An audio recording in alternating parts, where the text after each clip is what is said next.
Hey everyone, welcome to Clever Girl Finance TV. My name is Bola Shokunbi. I'm the founder and CEO of Clever Girl Finance, and I'm also the author of the book Clever Girl Finance, Ditch Debt, Save Money, and Build Real Wealth. So in today's video, I'm going to go over 4 big bad money habits that you need to drop right now if you are doing them.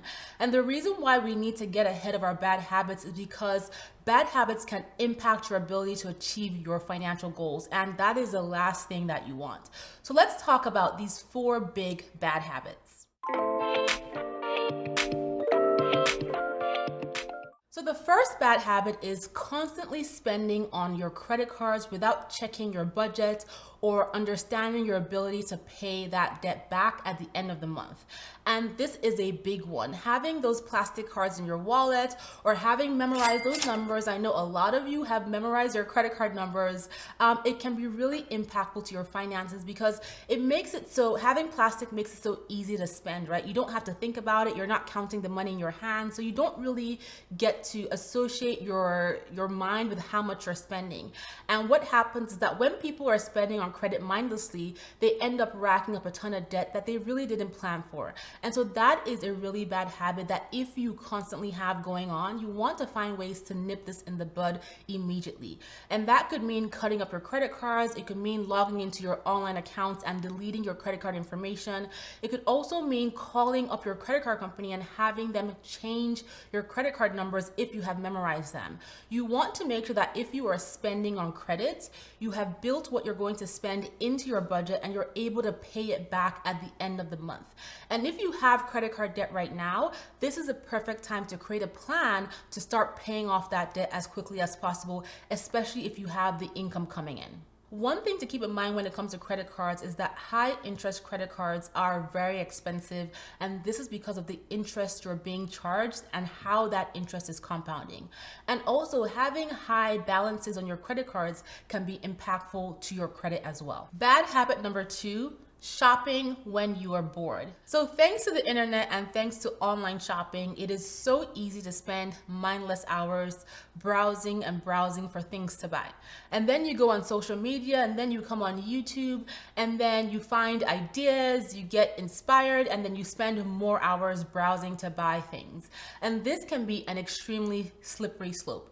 And so it's really important that if you find yourself shopping mindlessly, that you start thinking about ways to keep yourself productive. It could be organizing your home, it could be working on your side hustle, it could be reading a book or working out. You want to find ways to use your time better so you don't give yourself the opportunity to mindlessly shop without a plan. Bad habit number 3 is impulse purchases. And this very much ties into shopping when you're bored because you find things that you want to buy that you never had a plan to buy, and then you reach for your credit card and then you buy the item, but it was never in your budget. And so it's a good idea to start making lists of things that you want to buy, build them into your budget to make sure that you can afford them without impacting your other financial goals. And if it's a high ticket item, it's okay to give yourself time to sleep on it, decide for it over a period of time so that you're sure that you're buying that item because you really need it and because you can afford it. And bad habit number 4, shopping for status. So many people buy things to impress other people. And in this day and age, the people that they're trying to impress are strangers on the internet who don't really care. Shopping for status is such a bad idea because it can impact your goals, it can impact your ability to pay off debt, to save, to build wealth, and you're doing this for people who don't even care and who don't even know you. And so if you're shopping to impress other people, it's really important, nice things, there's nothing wrong with that, but you want to make sure that you're doing that with the right intentions and not putting yourself into debt to impress other people who don't really matter anyway. So now that we've talked about those 4 big bad habits that you want to destroy and eliminate as quickly as you can, let's now talk about some good habits that you want to focus on building. Number 1, get on a budget to plan and track your spending.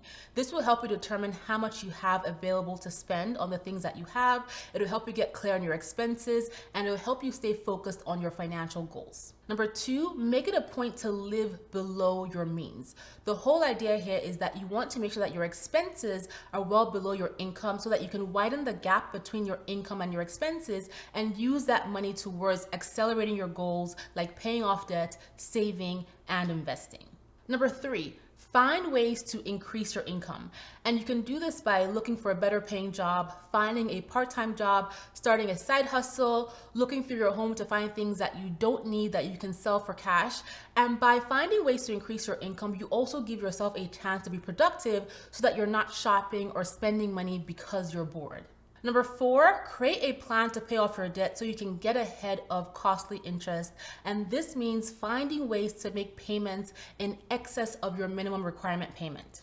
Number 5, automate your finances. When you automate your finances, you make it easier for yourself to save money, and you also make sure that you're able to pay your bills on time. However, when you automate, make sure that you check in to make sure that those transactions are happening as you expect. And finally, create a plan to start investing your money, because investing is how you build wealth. So start to learn how investing works, and it's okay to start investing with a small amount of money because it adds up over time. So bad habits take time to build, and they also take time to unlearn, but it is totally possible if you are intentional about it. So what bad habits do you have when it comes to your money, to your finances, that you're going to work on doing away with? Leave a comment below. I want to know.